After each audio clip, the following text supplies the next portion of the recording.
कुछ बुजुर्ग मुसलमान हमारे कमरे में आए, बोले बाबा जी देश में इस समय जो हाल है, जो हालात हैं, इसके बारे में आप क्या लगता है, मुसलमानों के तो पीछे पड़े हैं। तो मैंने उनसे कहा कि मुसलमान होना अपने आप में गर्व की बात है, मुसलमान होना एक फख्र की बात है, बशर्ते कि वो मुसलमान हो। और मुसलमान से मतलब है मेरा मुकम्मल ईमान वाला, और मुकम्मल ईमान वाला कोई भी हो सकता है, फिर वो चाहे मुस्लिम हो, चाहे सिख हो, चाहे ईसाई हो, या मेरी तरह सनातन धर्म वाला एक मामूली सा अदना सा इंसान हो। तो मुकम्मल ईमान आना जरूरी है, और जब मुकम्मल ईमान आ जाएगा तो मुसलमानों का कोई क्या बाल वाका कर सकता है। कहते हैं कि नूरे हक शमे इलाही को बुझा सकता है कौन, जिसका हामी हो खुदा उसको मिटा सकता है कौन। ना तलवार की धार से, ना गोलियों की बौछार से, रब का बंदा डरता है तो सिर्फ परवरदिगार से, और आपको किसी से डरने की कोई जरूरत नहीं है। एक छोटा सा किस्सा और आपको सुना दूं। कश्मीर की यह सत्य घटना है, हमें हमारे गुरुजी ने सुनाई थी।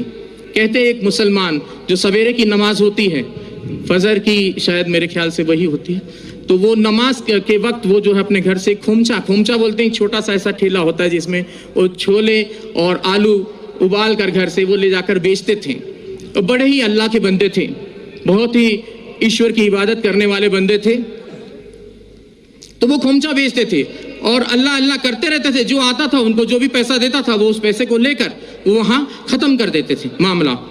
तो वो खोमचा चला लेते थे और दे देते थे किसी को, और कोई भी उनको, अब ऐसे भी लोग थे उस भीड़ में जो उनको खोटा सिक्का देकर चले जाते थे, और वो अल्लाह अल्लाह करने वाले व्यक्ति, उनका ध्यान सिक्के पर ना होकर अपने अल्लाह पर रहता था।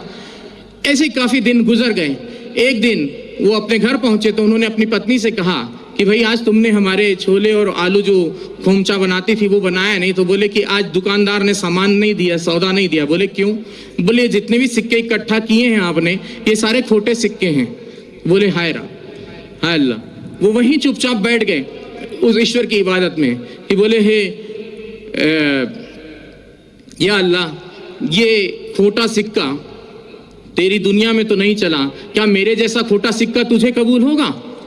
तो उसने उसी वक्त वहां पर एक नूर प्रकट हुआ और आवाज आई कि उस थैली में हाथ डालकर देख।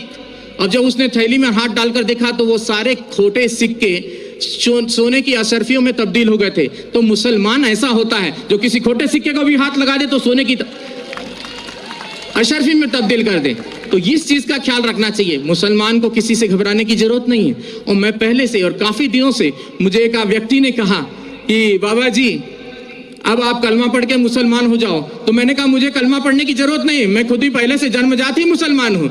और मुसलमान का मतलब ये नहीं कि कलमा पढ़कर ही हो सकता है, मुकम्मल ईमान कहीं भी आ सकता है, चाहे वो हिंदू में आए, चाहे मुस्लिम में आए, चाहे सिख में आए, चाहे ईसाई में आए, चाहे किसी यहूदी में आ जाए, किसी में भी आ सकता है। मुकम्मल ईमान आना जरूरी है।